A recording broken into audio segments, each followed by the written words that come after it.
बच्चे को जब इंजेक्शन लगवाते हैं तो वो बहुत ज़्यादा रोता है, इसी तरह मेडिसिन नहीं खाता। तो क्या करें? अब आज मैं आपको बहुत ही ज़बरदस्त सी टिप बताने वाली हूँ कि जिसके बाद इंशाल्लाह आपकी ज़िंदगी में कुछ सुकून आएगा और बच्चे की लाइफ में भी। बिस्मिल्लाहिर्रहमानिर्रहीम, अस्सलाम वालेकुम, वेलकम टू माय चैनल। मैं हूँ फ़रहत। तकरीबन 20 ईयर्स तक मैं डिफरेंट स्कूल्स में टीच करती रही। फिर जब एजुकेशन सिस्टम मुझे इतना सेटिस्फैक्ट्री नहीं लगा तो मैंने छोड़ दिया स्कूल को, अपने बच्चों को भी स्कूल से उठा लिया। अब मैं उनको घर पर ही पढ़ाती हूँ। उनके लिए जो नई चीज़ें सीखती हूँ अपने इस चैनल पर शेयर करती हूँ। जो लोग इंटरेस्टेड हो ज़रूर सब्सक्राइब करें मेरे चैनल को और बेल आइकन पे भी ज़रूर क्लिक करें। अच्छा जी, अब हम जो हैं माएँ तो बन जाती हैं, लेकिन हमें नहीं पता होता कि बच्चों को पालना कैसे। ऑनेस्टली ये ताने के तौर पे तो हम बहुत चीज़ सुनते हैं, लेकिन हम अभी उस चीज़ को नहीं डिस्कस कर रहे हैं। हम सीरियस बातें कर रहे हैं कि हमें नहीं पता होता। क्यों नहीं पता होता? क्योंकि हमारी कोई एजुकेशन नहीं होती, ना तो हमें स्कूलों कॉलेजों में इस बारे में कुछ पढ़ाया जाता है।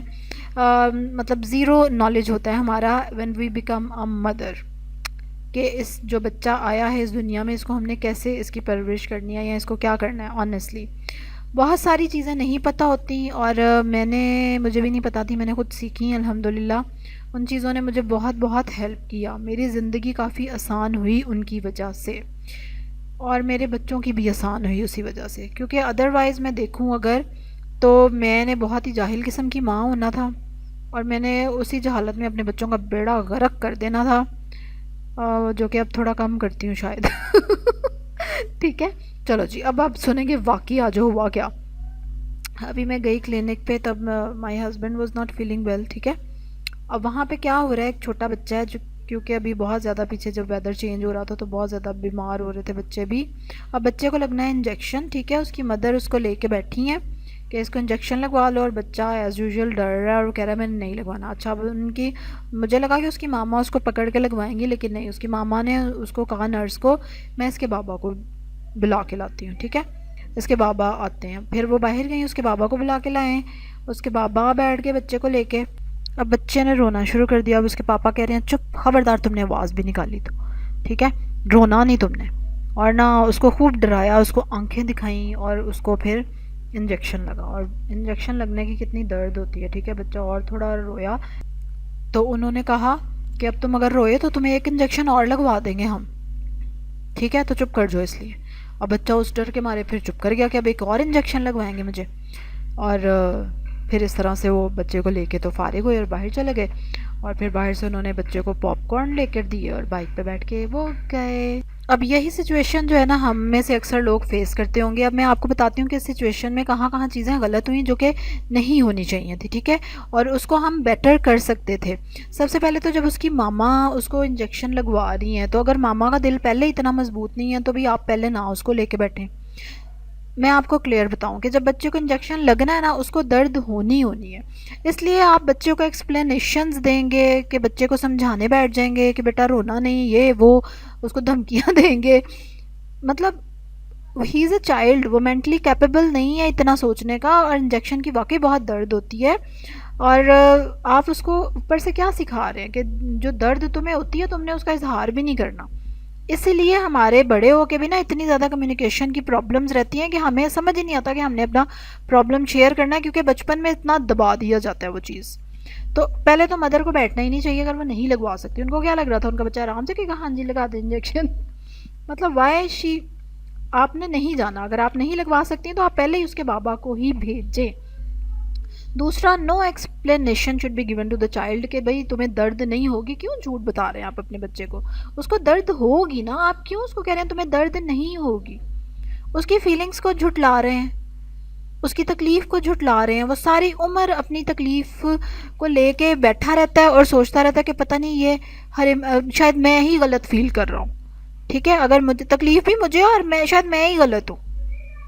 और आप अभी देखें कि आपके घरों में जितनी प्रॉब्लम्स हैं, आपको ख़ुद में इमोशनली प्रॉब्लम्स होंगी, आपके घर में दूसरे लोगों को भी होंगी। वो इसीलिए कि आप अपने तकलीफ़ खुद बर्दाश्त कर रहे होते हैं, लेकिन उसके बारे में आप शक का शिकार होते हैं कि शायद इसमें मेरी ही गलती है। ठीक है, शायद इसमें मेरी ही गलती है, इसीलिए क्योंकि आप उसको कह रहे हैं कि नहीं दर्द होगी। भाई होगी दर्द, क्यों नहीं होगी? किसने कहा नहीं होगी? अब आप कहेंगे जी बच्चे को तसल्ली, झूठियाँ तसल्लियाँ यही तो बेड़ा गर्क करती हैं ब्रेन का। उसको एक्सप्लेनेशन मत दें कि तुम्हें दर्द नहीं होगी। ठीक है, उसको इंजेक्शन लगना है ना, आप उसको बस पकड़ें, बैठें, ठीक है, पकड़ें, और हिप पे नॉर्मली लगना होता है, पैंटी नीचे करें, इंजेक्शन लगवा दें चुप करके, बिल्कुल क्वाइट। चुप करके लगवा दें, बच्चे को रोने दें, उसके बाद बच्चे को रोने दें, बच्चे उस फादर ने बच्चे को रोने नहीं दिया दोबारा, ये उसको कह के डरा दिया कि तुम्हें अब एक इंजेक्शन और लगेगा, यानी कि उसकी पेन उसके अंदर ही रहने दी, बाहर नहीं निकलने दी। यही पेन्स आपको मेंटली डिस्टर्ब करती हैं और मेंटली आपका बेड़ा गर्क करती हैं। आप इन प्रॉब्लम्स को ज़रा डीपली सुने और सोचें कि आपके जो मेंटली प्रॉब्लम्स आती हैं लाइफ में कि जिनसे आप डील नहीं कर पाते, वो इसी वजह से। ठीक है कि दर्द हुई, कहा गया जी नहीं दर्द हुई, फिर ऊपर से दर्द हुई रोए तो और दर्द होगी, मतलब तुम अपनी फीलिंग्स को स्नब करके रखो, घुट के रहो। And it was a boy. ठीक है, बच्चा जो था वो लड़का था, कि लड़कों का भी कोई अच्छा खास हाल नहीं है हमारे यहाँ, लड़कियों का खैर बहुत ही बुरा हाल करते हैं लोग, लेकिन लड़कों को भी कोई मेंटल केयर पे कोई ध्यान नहीं होता, उनका भी बड़ा गर्क, उनको भी रज के डरपोक और अजीब सा उनका भी ब्रॉटअप होता है।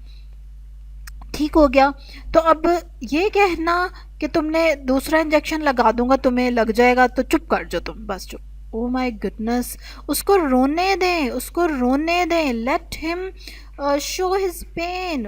उसको दर्द हुई है भाई, आपको दर्द हुआ, आप गिरे सीढ़ियों से, अल्लाह माफ करे।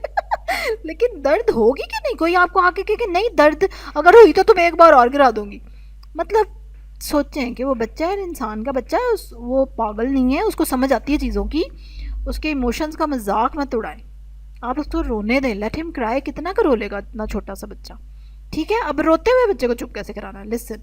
ठीक है, वो रो रहे हैं ना, वहाँ वहाँ कर रहे हैं ना, आप उसको गोद में उठा लें, मदर, ठीक है, या फादर, जिससे भी वो ज़्यादा अटैच है, ज़्यादातर तो माओ से ही होते हैं बच्चे, आप उसको गोद में उठा लें, आप उसको अपने साथ लगाएं, क्योंकि उसने एक शदीद दर्द का मुकाबला किया है, वो खौफ में मुब्तला है, उसको उस वक्त ह्यूमन टच की ज़रूरत है, उसको अपने गले से लगा लें, उसको अपने सीने से लगा लें और उसको कंफर्ट करने की कोशिश करें, ऐसे प्यार से उसको, ताकि वो सेफ फील करे।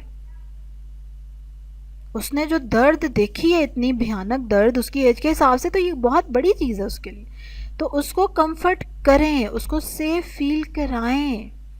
जो पॉपकॉर्न उसको बाहर जाके पैसे दे के लिए वो पहले लेके पास रखें और उसको कंफर्ट करने के बाद उसको वो चीज़ दें खाने के लिए कि वो खाए आराम से, तो चलो वो भूल जाए उस दर्द को।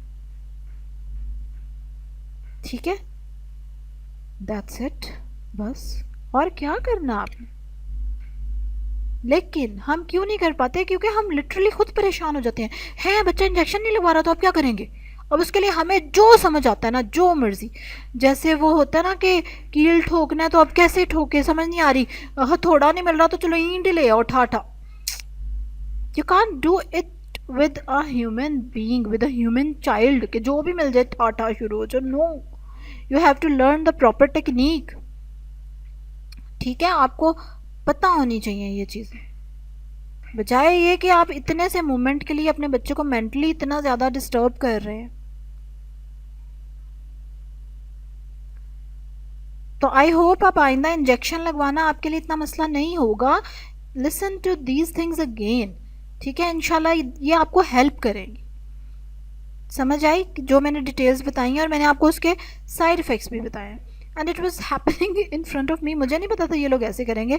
ज़ाहिर है आप किसी के झगड़े में जंप करने से पहले भी सोच, वरना मैं खुद पकड़ के उनके बच्चे को लगवा देती इंजेक्शन। मतलब मेरे हस्बैंड जो हैं वो थोड़े से, उनको इंजेक्शन बच्चे को लगवाना या थोड़ा सा उनको डिफ़िकल्ट लगता है, यू नो, लेकिन मैं, क्योंकि मुझे ये चीज़ें पता हैं, इसलिए मैं थोड़ी सी स्ट्रॉन्ग रहती हूँ, लिटिल बिट, वरना लिटरली माओ का दिल बहुत ज़्यादा दुखता है इस चीज़ से, बच्चे की पेन देख के, but still I muster the courage, और मैं हिम्मत करके वो चीज़ करवा देती हूँ बच्चे को, बेशक आपको ज़ोर से पकड़ के रखना पड़े।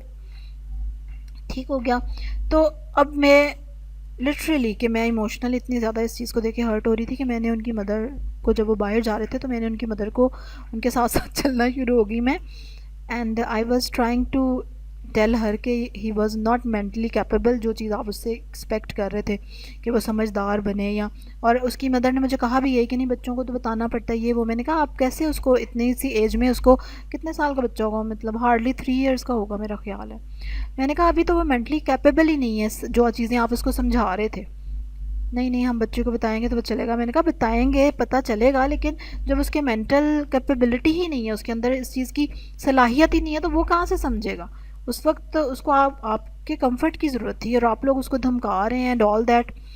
बट एनी वेज़ वो उन्होंने तो पहले मुझसे क्वेश्चन किया कि मतलब डू यू हैव चिल्ड्रन, जो कि मुझे बाद में फिर ख्याल आया कि उससे उनका मकसद यही था कि तुम बच्चों के बारे में इतनी जो साइंसदान बन रही हो, तो तुम्हारे अपने भी बच्चे हैं कि नहीं, इतने तुम हमें मशवरे दे रही हो। क्योंकि कंबाइंड फैमिली के माहौल में रह के ना औरतें इस तरह की बड़ी कनिंग सी हो जाती हैं, और वो आपकी एडवाइस को भी ना दूसरे एंगल से ले रही होती हैं। हालांकि मैं बहुत ही सिंसियर हार्ट से आई वाज जस्ट ट्राइंग, क्योंकि मेरे से बर्दाश्त नहीं हो रहा था, तो मैंने सोचा मैं थोड़ी सी बात इनसे करूं और maybe I can help them, maybe I can. लेकिन मुझे लगा हेल्प करना इतनी इजी नहीं था, बिकॉज़ वो मेरी चीज़ को दूसरी एंगल से थोड़ा सा देखना शुरू हो गई। बट स्टिल जब मैंने उनको थोड़ी सी अपनी स्टोरी बताई कि मैं होम स्कूल कर रही हूँ अपने बच्चों को, देन वो थोड़ा सा लाइट हुई और उन्होंने मुझे कहा चलें ठीक है इंशाल्लाह आई विल ट्राई। अदरवाइज़ तो मतलब she was not obviously trusting मी। ऐसे किसी भी आप ज़ाहिर ट्रस्ट कर भी नहीं सकते, बट एनी वेज़ मुझे लगा कि मैं उनसे बात करूँ, और and I just tried my best. और मैंने तभी सोच लिया कि अब जाते साथ मैंने वीडियो बनानी है। And because parents really need guidance, बहुत ज़्यादा गाइडेंस की ज़रूरत है पेरेंट्स को, जो अनफॉर्चुनेटली नहीं अवेलेबल। लेकिन अब तो इंटरनेट है, अल्लाह का शुक्र है। ज़रूर पेरेंटिंग एडवाइस सर्च किया करें ना, उसमें कुछ ना कुछ वो ज़रूर हमें हेल्प मिल जाती है। मैं नीचे डिस्क्रिप्शन में कुछ चैनल्स मेंशन कर दूँगी, एक दो जिनको मैं सुनती हूँ, and I really find their advice helpful. कभी होता है वो चीज़ें ना काम करें, but otherwise they are really good. तो उन चैनल्स को भी ज़रूर विज़िट कर लें, ज़रूर अपने आप को एजुकेट करें, उससे आपका प्रॉब्लम सॉल्व होगा, आपकी टेंशन बहुत कम हो जाएगी एज अ पेरेंट, और बच्चा भी सुकून में रहेगा। ठीक है, ज़रूर इस तरह का कोई और अगर है स्टोरी या इवेंट आपके जहन में, आप ज़रूर शेयर करें नीचे। आप लोग कितने करेज में रहते हैं, कौन ज़्यादा करेजियस है, फादर या mother, and just do tell me कि कैसी लगी आपको मेरा ये एनालिसिस, मतलब समझ आया या क्या, आप व्हाट आर योर थॉट्स, ठीक है ऑन दिस। चलो जी, अब आप लाइक करेंगे मेरी वीडियो को, जल्दी से लाइक करेंगे, सब्सक्राइब करेंगे मेरे चैनल को, और कल एक और ज़बरदस्ती वीडियो के साथ आपके सामने हाजिर होंगे इंशाल्लाह। अल्लाह हाफिज़।